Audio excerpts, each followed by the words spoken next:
வணக்கம். இது kids Tamil stories வழங்கும் ஆடியோ கதைகளின் தொகுப்பு. அனிமேஷன் மூலம் கதைகளை பார்த்தே பழக்கப்பட்ட நம் குழந்தைகளிடம் கதைகளை கேட்கும் திறனை வளர்க்க வேண்டும். கதைகளை கேட்கும் போது அதில் வரும் பாத்திரங்கள், இடங்கள், சம்பவங்களை அவர்களே கற்பனை செய்து ரசிக்க வேண்டும். அதற்காகத்தான் இந்த ஆடியோ கதைகள். வாங்க கேட்கலாம். குழந்தைகளே, நாம இப்ப கேட்க போற கதையுடைய பெயர் என்ன தெரியுமா?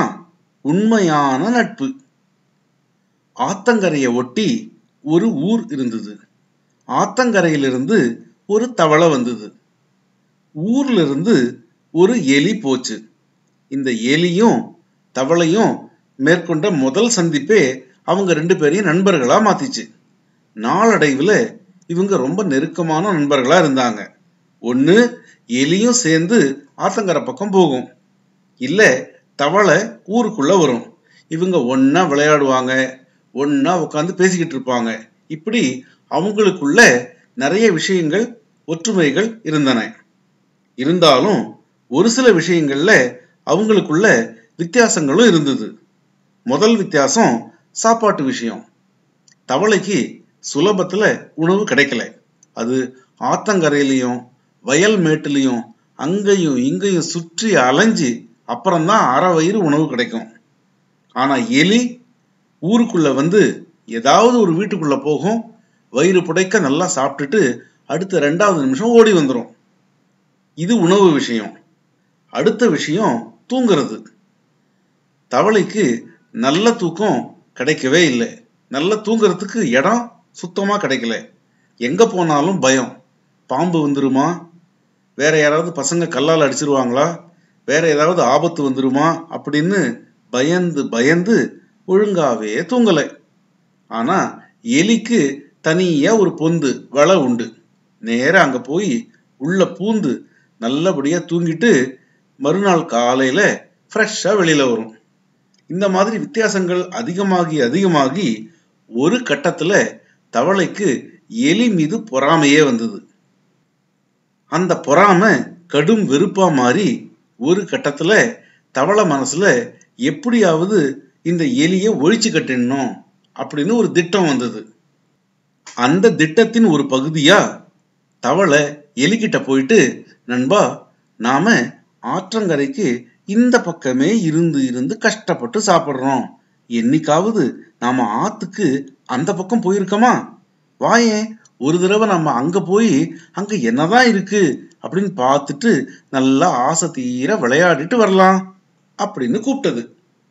அதுக்கு அந்த எலி, எனக்கும் ஆசையாதான் இருக்கு நண்பா, ஆனா என்ன செய்யறது, எனக்கு நீச்சல் தெரியாதே, நான் ஆத்த தாண்டி எப்படி அந்த பக்கம் வர முடியும் அப்படின்னு கேட்டது.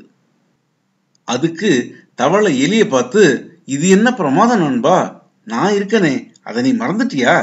நீ ஒன்னும் கவலைப்படாத. உனக்கு நீட்டா வால் இருக்கு, எனக்கு நீட்டா கால் இருக்கு. என்னுடைய காலுல உன்னுடைய வாலை முடிச்சு போட்டுக்கிட்டு நாம 2 பேரும் தண்ணியில இறங்கலாம். அப்படி இறங்கினா நீ பயப்படாம என்ன பிடிச்சுக்கிட்டு என் கூடவே வரலாம். நாம ஆறு என்ன கடல்ல கூட நீச்சல் அடிக்கலாம். நீ ஏன் கவலைப்படுற அப்படின்னு ஆசை வார்த்தைகளை சொன்னது. முதல்ல தயங்கின எலி பிறகு தவளை கொடுத்த ஒரு பொய்யான நம்பிக்கை வாக்குறுதிய நம்பி அது கூட பயணத்துக்கு தயாரானது. குறிப்பிட்ட நாள்ல எலியும் தவளையும் பயணத்துக்காக கிளம்பினாங்க. 2 பேரும் வாலுலையும் காலுலையும் முடிச்ச போட்டுக்கிட்டு தண்ணிக்குள்ள குதிச்சாங்க. குதிச்ச அடுத்த வினாடி தவளை தன்னுடைய திட்டப்படி நல்லா தண்ணிக்கு அடியில போய் நல்லா நிம்மதியா நீச்சல் அடிக்க ஆரம்பிச்சது. ஆனா எலிக்கு நீச்சலும் தெரியல, அதுக்கு பேலன்ஸும் இல்லை. உடனே அது தண்ணியை குடிச்சுக்கிட்டு கத்த ஆரம்பிச்சது தண்ணிக்குள்ளேயே. ஆனா தவளை கொஞ்சமும் எலிக்கு உதவி செய்யல. அது தொடர்ந்து நீச்சல் அடிச்சுக்கிட்டே இருந்தது. இதை பார்த்துட்டு எலி நினைச்சது அவ்வளவுதான் நம்ம கதை அப்படின்னு நினைச்சுக்கிட்டு அது அப்படியே இருக்கும்போது அடுத்த வினாடி மேல வானத்துல எலியும் தவளையும் பறந்துகிட்டு இருந்தாங்க. எலிக்கு ஒரே ஆச்சரியம். அடாடா, எப்படிடா நம்ம தண்ணியில இருந்து இப்ப வானத்துல பறந்துகிட்டு இருக்கோம் அப்படின்னு பார்த்தா ஒரு பெரிய காட்டு கழுகு. அந்த கழுகு மேல இருந்து கீழே துடிச்சுக்கிட்டு இருந்த அந்த எலியையும் பக்கத்துல நீச்சல் அடிச்சுக்கிட்டு இருந்த தவளையையும் பார்த்துட்டு நேர கீழே வந்திருக்கு. வந்து தவளைய அது வாயால கொத்திக்கிட்டு மேல பறந்து போச்சு. தவளை கூட முடிச்சு போட்டிருந்ததுனால எலியும் இப்ப கூட சேர்ந்து பறந்துகிட்டு இருக்கு. இப்ப கழுகு, தவளை, எலி 3 பேரும் பறந்து மேல போய்கிட்டு இருக்காங்க. அப்ப இந்த தவளை கேக்குது, நண்பா நண்பா, நான் பெரிய பிரச்சனையில மாட்டிக்கிட்டேன், எனக்கு தயவு செஞ்சு உதவி பண்ணு. எலி சொன்னது, இப்படிதானே நானும் கத்தின தண்ணிக்கு அடியில, நீ எனக்கு உதவி செய்ய வரவே இல்லையே. அதுக்கு அந்த தவளை சொன்னது, நான் உனக்கு நல்ல நண்பனா இல்ல, துரோகம் பண்ண ஒத்துக்கிறேன். ஆனா நீ எனக்கு நல்ல நண்பனா தானே இருந்த, நீ எனக்கு உதவி செய்யக்கூடாதா அப்படின்னு கேட்டது. அது நியாயமான கேள்வியாதான் எலிக்கும் பட்டது. எலி சொன்னது, இதோ பார் நண்பா, நான் உண்மையிலேயே உன்னை என்னுடைய நண்பனா நினைச்சுதான் பழகினேன். ஆனா என்னமோ தெரியல, நீ எனக்கு துரோகியா மாறிட்ட. பரவாயில்ல, என் உயிரை கொடுத்தாவது நான் உன்னை காப்பாத்துவேன். ஆமா, இப்ப அப்படிதான் உன்னை காப்பாத்த போறேன்.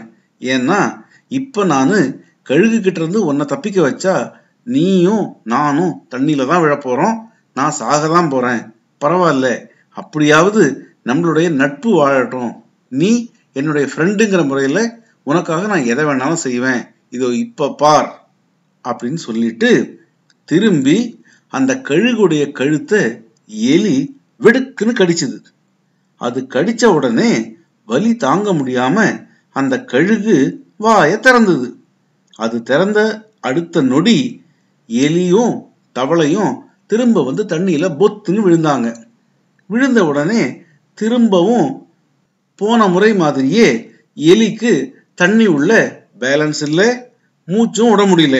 சரி, திரும்பவும் நம்ம கதை முடிஞ்சுது அப்படின்னு அது நினைக்கும் போது இந்த தடவை அதுக்கு ஒரு ஆச்சரியம் காத்திருந்தது. என்னன்னா, இந்த முறை தவளை எலியை கைவிடல.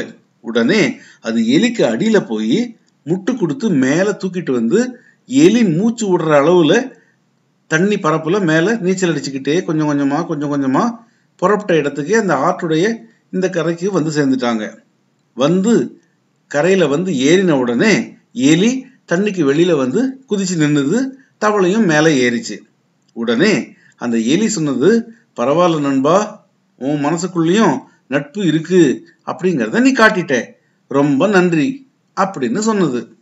அதுக்கு அந்த தவளை சொன்னது, இல்ல நண்பா, உண்மையான நண்பன் நீதான். எனக்கே என்ன நினைச்சா ரொம்ப கேவலமா இருக்கு. நானு நட்புக்கு துரோகம் செஞ்சேன். ஆனா அப்படி நான் துரோகம் செஞ்சு கூட நீ என்னுடைய உயிரை காப்பாத்தணும் அப்படின்னு நினைச்சே. அந்த விதத்துல உன்னை என்னுடைய நண்பனா அடையறதுக்கு நான் தான் ரொம்ப கொடுத்து வச்சிருக்கேன்.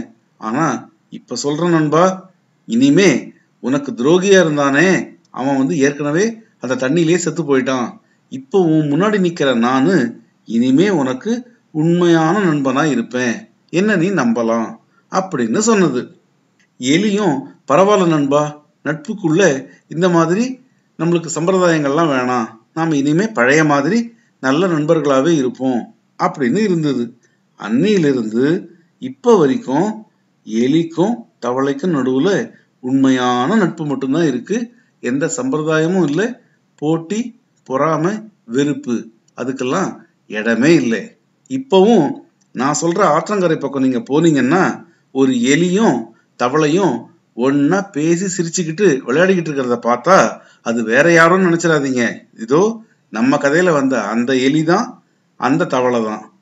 உண்மையான நட்புக்கு இலக்கணமா இன்னைக்கும் அவங்க அங்க விளையாடிக்கிட்டு இருக்காங்க. இதோட நம்ம கதை முடிஞ்சுது. குழந்தைகளே, உங்களுக்கு இந்த கதை பிடிச்சிருந்ததா? பிடிச்சிருந்தது அப்படின்னா லைக் பண்ணுங்க, உங்களுடைய நண்பர்களுக்கும் ஷேர் பண்ணுங்க. தொடர்ந்து கதைகளை கேட்க நம்ம சேனலை சப்ஸ்கிரைப் பண்ணுங்க. உங்களுடைய கருத்துக்கள், எதிர்பார்ப்புகள் எதுவா இருந்தாலும் கமெண்ட் பாக்ஸ்ல போஸ்ட் பண்ணுங்க. கூடிய விரைவில் ஒரு புது கதையோட நாம சந்திப்போம். நன்றி.